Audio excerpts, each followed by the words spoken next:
team. Cowboys. And who I'm rolling with, huh? Welcome to Classic Cowboys Talk with Sean Farrell. I am Sean Farrell. God is great all the time. All the time, God is great. Jesus Christ died and he rose again. It's going to get into it. Okay, so I thought we beat the Raiders. Okay. I actually did not see the game. Okay, because I had to be up early in the morning. Okay, had to be up early in the morning, so I did not see either game. But it was a pretty efficient game. Dak played well. The defense played well. Quentin Williams looked good in his debut. Logan Wilson was solid in his debut. We got a safety, a interception. Okay, and we did it all for Marshawn Kneeland. We did it all for Marshawn Kneeland. Okay, and so if you watch Brian Schottenheimer's post game speech to his to the players, his voice cracked up and said Marshawn would have been proud. Okay, Marshawn would have been proud. Okay, and so hopefully the efficiency of the offense and the defense, hopefully that momentum can carry over into the Philadelphia game. Okay. I know Philadelphia, they're a little bit noisy right now, despite the fact they are winning.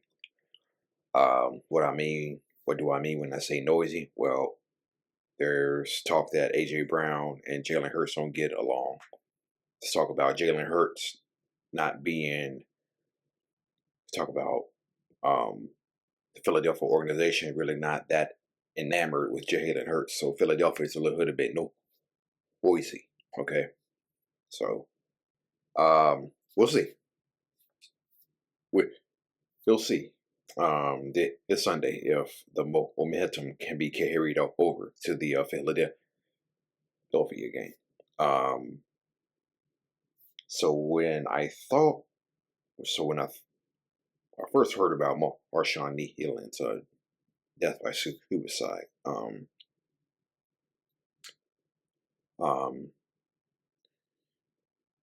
the first person I really thought about was Mark Tuinei.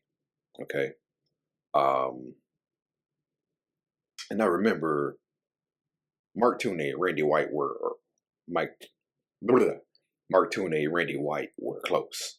Okay, Hall of Famer Randy White, they were close. And if you watch the Great Wall of Dallas documentary, Randy White says Mark came over to my house to see me. It always bothered me that Mark really wasn't the type of person to say what was really on his mind.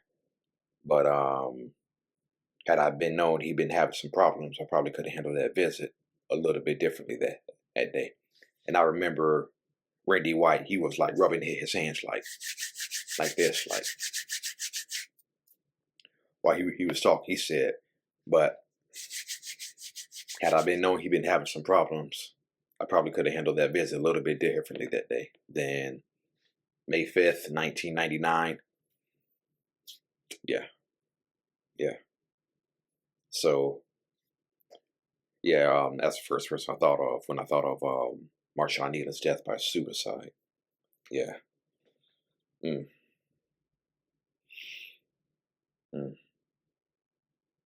I remember Daryl Johnson saying that's not the guy he knew. And I remember going to my house after his services, trying to put the pieces of the puzzle together as to how it got to that point. Okay. So yeah.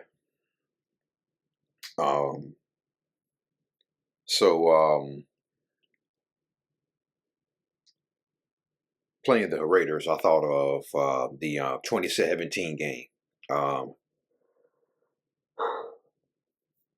The index card game. You know the index card game? Yeah. The index card card game where Dak, he ran for a first down. Okay, the game was under 5 minutes. Game was under 5 minutes to go. It was tied. Dak ran for a first down. Okay. Um, the index card game. Okay, that's when Gene's territory. Took out the index card. He used the index card to see if there was enough space between the ball and the first down marker, and the index card touched both. Okay. I think that's the first time the index card was used. Um, yeah.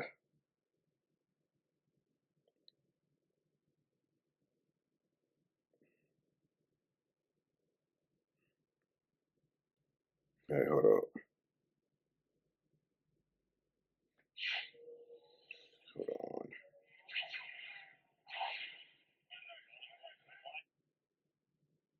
Okay. So that Raiders game in 2017 is remembered for the Gene's territory index card game. That's what they call that game, the index card game, right? But I think lost in the index card game was the much more significant thing that is forgotten that happened in the game. Okay? It's a much more significant thing that happened in the game. Okay?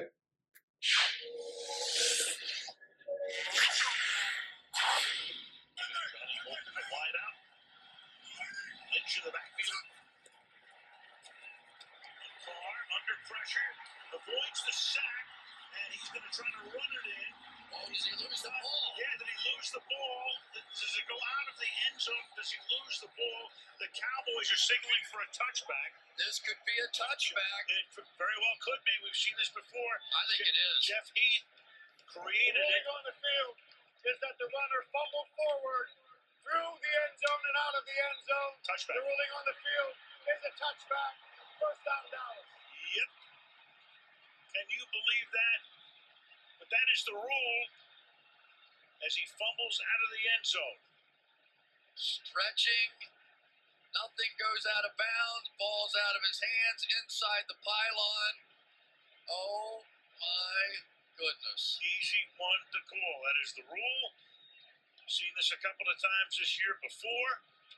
And of all things, the Dallas Cowboys get the biggest break of the night.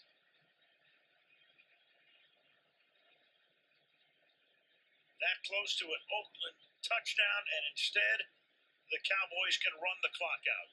Well, let's give some credit to Jeff Heath. Jeff Heath, the safety, hustled over there, had the speed to make that play. And I'll tell you honestly, I never thought Jeff Heath was that fast a player. I went back and looked it up. He ran a 4.48, and his speed made that play. He was able to beat Derek Carr and get that hit on him as he was stretching, and the ball comes free. Oh my, I mean, in a microcosm, that's the Raiders season. And for Jeff Heath, what a play. Yeah.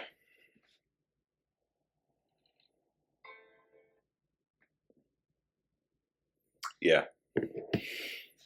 I guess here Chris Collins was there in a microcosm. That's the Red Hater season. And the way we performed on Monday Night Football versus the Raiders, yeah, that's a microcosm of the Red Hater season there too. Right? Yeah, but that's pretty much lost. That play right there is pretty much lost because that game is more remembered for what Gene Territory did with the index card. Okay. Yeah. And so yeah, there was the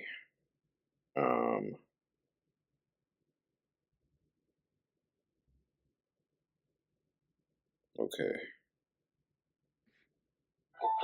Okay, hold on.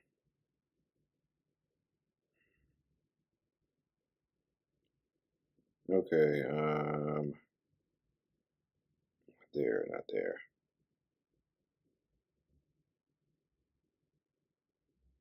Okay.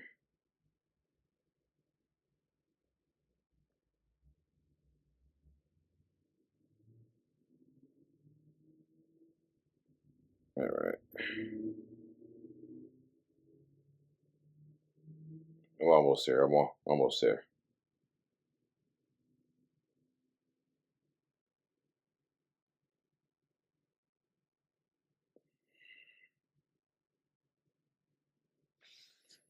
All right. All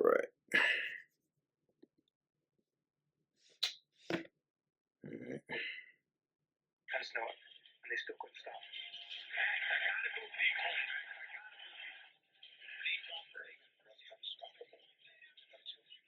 Okay. Yeah, so Michael Irvin was undoubtedly the best receiver in football in 1995. 1,600 yards, 111 catches that year. Okay. And so,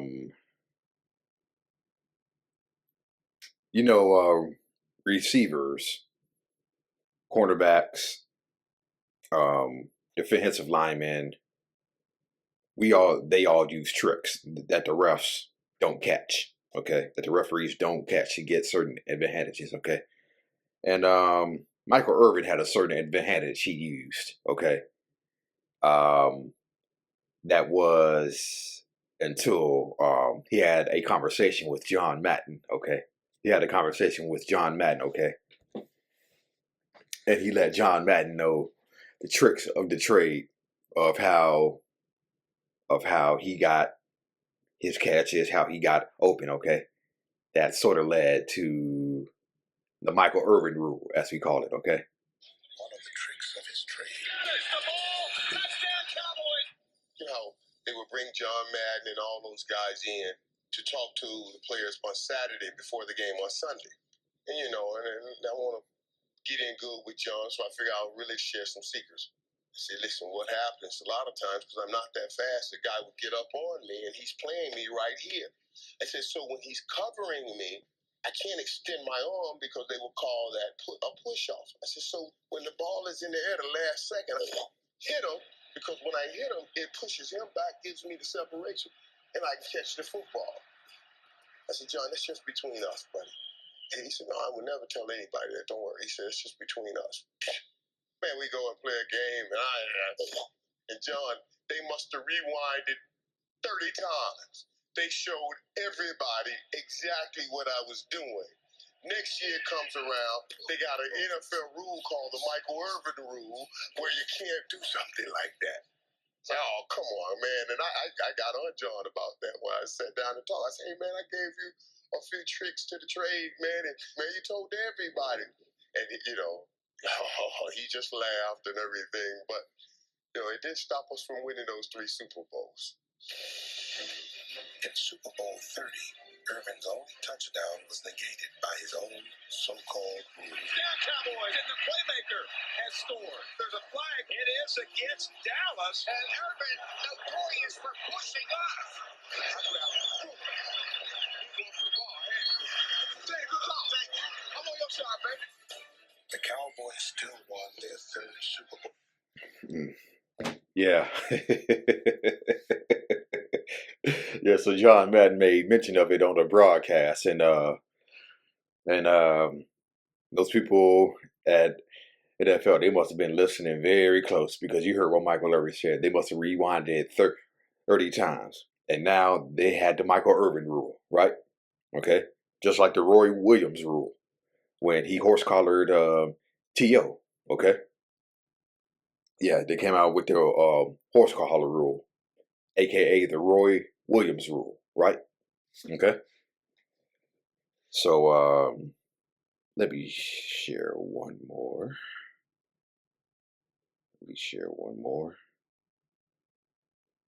Okay.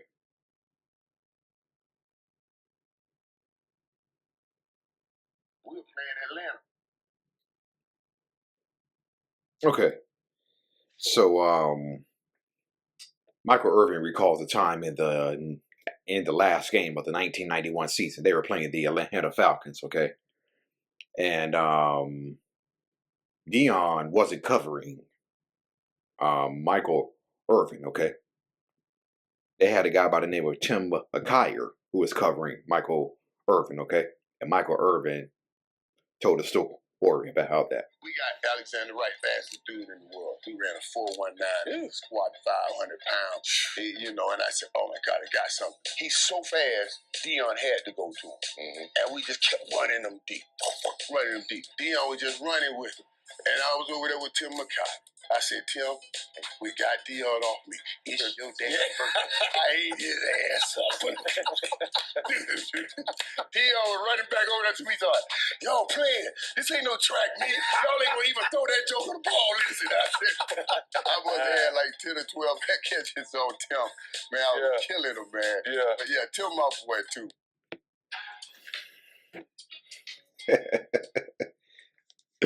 Yeah.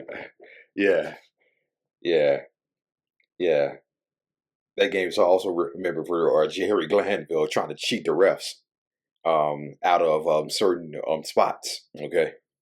When he asked one of the referees, are you Jimmy Johnson's neighbor, okay? Jerry Glanville thought he was getting some bad calls. And Jerry Glanville asked the ref, where are you from? Where's your hometown? The referee said that, Alice, okay? So Jerry Glanville thought he knew the reason why the Falcons were getting bad calls in that game. Supposedly bad calls, okay? So then that's when they asked, are you Jimmy Johnson's neighbor? Yeah, so. All right, that's it. That's all for Classic Dallas Cowboys Talk. I am out of here. Peace out. God bless you all. Go Cowboys. Who? Cowboys. What's my blue and gray team? Cowboys. And who I'm rolling with, huh? My Cowboys. Steelers better get it right. Giants better get it right. Who? Cowboys. What's my blue and gray team? Cowboys. And who I'm rolling with, huh? My Cowboys. Eagles better get it right. Skins better get it right.